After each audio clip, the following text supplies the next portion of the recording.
प्रभु यीशु मसीह के नाम में आपको अनुग्रह और शांति बहुतेत के साथ मिलती रहे। परमेश्वर का धन्यवाद हो आज के सुंदर दिन के लिए। आज हम बाइबल में से कुछ बातों को अध्ययन करेंगे जो उत्पत्ति के सिद्धांत को हम पिछले दिनों से अध्ययन करते आ रहे हैं।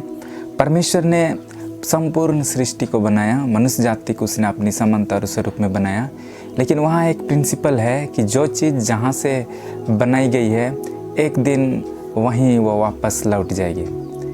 जब मनुष्य पाप में गिर गया और तब से परमेश्वर ने मनुष्य को कहा, परमेश्वर के वचन में से मैं एक पद को पढ़ देना चाहूँगा। उत्पत्ति उसका 3 अध्याय और 19 पद में लिखा है, और अपने माथे के पसीने की रोटी खाया करेगा और अंत में मिट्टी में मिल जाएगा, क्योंकि तू उसी में से निकाला गया है। तू मिट्टी तो है और मिट्टी ही में फिर मिल जाएगा। जितने भी सृष्टि हैं, जितने पेड़ पौधे, मछली और जितने भी जीव जंतु हैं, जिस चीज़ से वो बनाया गया है एक दिन उसी में वो विलीन हो जाएगा। इसी प्रकार से मनुष्य के लाइफ में जब हम लोग आते हैं, मनुष्य का जो जीवन है वो 2 तरीक़ा से बनाया गया। एक परमेश्वर से हम बनाए गए और दूसरा मिट्टी से हम बनाए गए हैं। एक दिन हम मिट्टी हैं, इसलिए एक दिन मिट्टी में हम मिल जाएंगे, और हमारा जो आत्मा है वो परमेश्वर से है, वो परमेश्वर के पास वापस लौट जाएगा। परमेश्वर के वचन में लिखा है सबोपदेशक उसका 12 अध्याय और उसके 7 पद में, तब मिट्टी ज्यों की त्यों मिट्टी में मिल जाएगी और आत्मा परमेश्वर के पास जिसने उसे दिया है लौट जाएगी। हम परमानेंट यहाँ पे नहीं हैं। इस धरती पे हम एक मुसाफिर के समान, इस धरती पर हम एक परदेसी के समान हैं। परमेश्वर के वचन में लिखा है फिलिपियो उसका 3 अध्याय और 20 पद में कि हमारा स्वदेश स्वर्ग है। हम यहाँ के नहीं हैं, हम इस संसार में हैं लेकिन संसार के नहीं हैं। एक दिन आपको और मुझको अपना देश, स्वदेश, स्वर्ग हमें जाना है।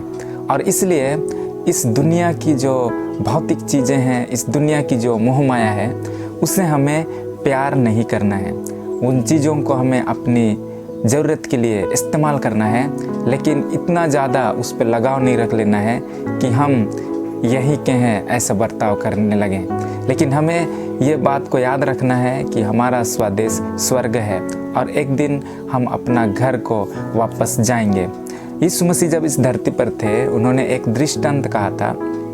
एक धनवान व्यक्ति था और उसके खेत में बहुत ज़्यादा उपज हुआ, और जब उसके खेत में बहुत ज़्यादा उपज हुआ तो उसका मन घमंड से भर गया और वो कहने लगा कि मैं अपनी बकरियों को और बड़ा करूँगा और अपने प्राण से कहूँगा कि हे प्राण, चैन कर, सुख से रहा, क्योंकि तुम्हारे पास बहुत ज़्यादा खाने को है। लेकिन उसी रात को परमेश्वर उससे कहा कि हे मूर्ख, यदि आज की रात ही तेरा प्राण तुझसे ले लिया जाए तो ये सब कुछ किसका होगा।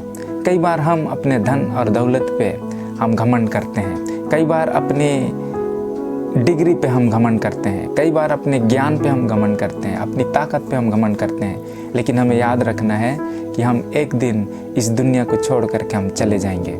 परमेश्वर के वचन में लिखा है लूका रचित सुसमाचार और उसका 12 अध्याय और उसका 21 में लिखा है, ऐसे ही वह मनुष्य भी है जो अपने लिए धन बटोरता है परंतु परमेश्वर की दृष्टि में धनी नहीं। हम अपनी दृष्टि में बहुत ज्ञानवान हो सकते हैं, हम अपनी दृष्टि में बहुत धन दौलत वाला हो सकते हैं, लेकिन परमेश्वर की दृष्टि में लिखा है कि कोई धनी नहीं, क्योंकि मनुष्य एक धुआं के समान है जो थोड़ी देर दिखाई देती है, लोप हो जाती है। मनुष्य का जो जीवन है वो घास के समान है जो थोड़ी देर खिलती है, थोड़ी देर रहती है और फिर वो सूख जाती है। इसलिए आज हमें अपने पे घमंड नहीं करना है। जैसे सबोपदेशक लिखने वाला कहता है कि सबोपदेशक उसका 12 अध्याय और 13 पद में सब कुछ सुना गया, अंत की बात यह है कि परमेश्वर का भय मान और उसकी आज्ञाओं का पालन कर, क्योंकि मनुष्य का संपूर्ण कर्तव्य यही है।